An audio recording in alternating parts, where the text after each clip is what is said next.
revenues from slavery. That was around 10 times Haiti's annual budget. But Haiti couldn't decline the indemnity request since the French came ready for war, carrying more than 500 cannons on their ships.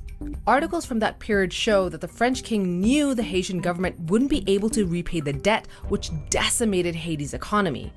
Haitians had extremely high taxes, and most of the tax revenue was paid for the indemnity. This left the education system, public infrastructures, and healthcare underdeveloped. Agricultural land was also depleted to grow cash crops that paid for the debt but couldn't feed the country. It took Haiti 122 years to pay off its debt and required taking high-interest loans. It's a self-fulfilling prophecy to say that Haiti is poor and Haiti must be poor. And I think the better question whenever a people, an entire people, is characterized as poor with this word is to say, not why are they poor, but why aren't you?